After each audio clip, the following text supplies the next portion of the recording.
వేల కోట్ల ఆస్తులే కాదు ప్రాణాలను త్యాగం చేసిన చరిత్ర గాంధీ ఫ్యామిలీదన్నారు సీఎం రేవంత్ రెడ్డి. సెక్రటేరియట్ బయట రాజీవ్ విగ్రహాన్ని ఆవిష్కరించారు. కేసీఆర్ గిల్లో గడ్డి మొలిపించామని, ఫామ్ హౌస్లలో జిల్లెళ్లు మొలిపిస్తామని హెచ్చరించారు. పదవులు పంచుకుని రాష్ట్రాన్ని దోచుకున్న చరిత్ర కేసీఆర్దైతే పదవీ త్యాగాలు చేసిన చరిత్ర గాంధీ ఫ్యామిలీదన్నారు. డిసెంబర్ 9న తెలంగాణ తల్లి విగ్రహాన్ని సెక్రటేరియట్లో ఏర్పాటు చేస్తామన్నారు రేవంత్.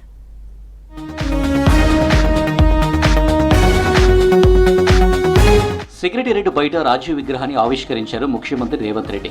తొలుత రాజీవ్ విగ్రహానికి పూలమాలలతో నివాళులర్పించిన సీఎం ఆ తర్వాత విగ్రహాన్ని లాంచ్ చేశారు. ఈ కార్యక్రమంలో మంత్రులు కోమటిరెడ్డి, పొన్నం ప్రభాకర్, పొంగులేటి, ఉత్తమ్, సీతక్క, కొండ సురేఖ, జూపల్లి, దామోదర రాజనరసింహతో పాటు పీసీసీ చీఫ్ మహేష్, కాంగ్రెస్ వ్యవహారాల ఇన్ఛార్జ్ దీపాదాస్ మున్షి పాల్గొన్నారు. గాంధీ ఫ్యామిలీ త్యాగాలేమిటో భావితరాలకు తెలియజేయాల్సిన బాధ్యత తనపై ఉందన్నారు రేవంత్ రెడ్డి. వేల కోట్ల ఆస్తులే కాదు ప్రాణ త్యాగాలు చేసిన చరిత్ర గాంధీ ఫ్యామిలీదన్నారు. చిల్లర మల్లర రాజకీయాలు చేసే నేతలు గాంధీ ఫ్యామిలీ గురించి తెలుసుకుని మాట్లాడాలని సూచించారు. నెహ్రూ కట్టిన ప్రాజెక్టులు ఇప్పటికీ చెక్కు చెదరలేదన్నారు రేవంత్. స్వతంత్ర పోరాటం అంటే ఆ కుటుంబాన్ని చూడాలి. మోతీలాల్ నెహ్రూ, పండిత్ జవహర్లాల్ నెహ్రూ స్వతంత్రం కోసం పోరాటం చేసి ఈ దేశానికి స్వతంత్రం తెచ్చినోళ్ళు. శ్రీమతి ఇందిరాగాంధీ, శ్రీ రాజీవ్ గాంధీ ఈ దేశం కోసం ప్రాణాలు త్యాగం చేసి దళిత, గిరిజన, ఆదివాసీలను ఆదుకున్న జాతి. సోనియా గాంధీ, రాహుల్ గాంధీ పదవి త్యాగం చేసి మన్మోహన్ సింగ్, పివి నరసింహారావు లాంటి మేధావులను ఈ దేశానికి ప్రధానమంత్రులుగా పరిచయం చేసింది. తెలంగాణ బిడ్డను ఈ దేశానికి ప్రధానమంత్రిని చేసింది శ్రీమతి సోనియా గాంధీ కాదా? పదవీ త్యాగం అంటే సోనియా గాంధీ గారిది, రాహుల్ గాంధీ గారిది. మరి సన్నాసులదేందయ్యా? బీఆర్ఎస్ నేతలపై తీవ్ర స్థాయిలో ఫైర్ అయ్యారు సీఎం. రాజీవ్ సాంకేతిక విప్లవం తీసుకురాకపోతే కేటీఆర్ ఐటీ మంత్రి అయ్యేవాడేనా అని ప్రశ్నించారు. కేటీఆర్ బలుపు మాటలో ప్రజలు గమనించారన్నారు. రాజీవ్ విగ్రహాన్ని తొలగించే దమ్ము ఎవరికి ఉందని ఫైర్ అయ్యారు. పదవి త్యాగాలు గాంధీ ఫ్యామిలీ అయితే పదవులు పంచుకొని రాష్ట్రాన్ని దోచుకున్న చరిత్ర కేసీఆర్ ఫ్యామిలీదన్నారు రేవంత్. గడిలో గడ్డి మొలిచేలా చేసా, ఫామ్ హౌస్లలో జిల్లేలు మొలిచేలా చేస్తానని హెచ్చరించారు. ఇవాళ నేను చెప్తున్న బిడ్డ, మీ ఫామ్ హౌస్లలో జిల్లేళ్ళు మొలిపిస్తా. మీరు అనుకుంటురేమో మీరు అడ్డగోలుగా మాట్లాడితే కాంగ్రెస్ పార్టీ కార్యకర్తలు రేవంత్ రెడ్డి చూసుకుంటూ ఊరుకుంటాడేమని ఇవాళ చెప్తున్న రాజీవ్ గాంధీ సాక్షిగా సచివాలయం ముందల బిడ్డ, మీ ఫామ్ హౌస్లలో జిల్లేళ్ళు మొలవాలి.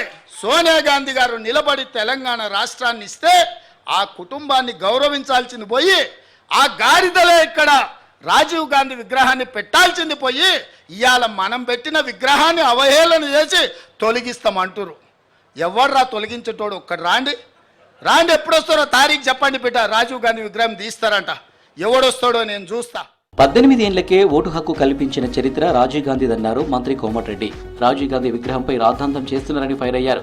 రాజీవ్ ఫ్యామిలీని విమర్శిస్తే సన్నాసులే అవుతారన్నారు పొన్నం ప్రభాకర్. దేశం కోసం త్యాగాలు చేసిన కుటుంబాన్ని విమర్శించే హక్కు లేదన్నారు మంత్రులు.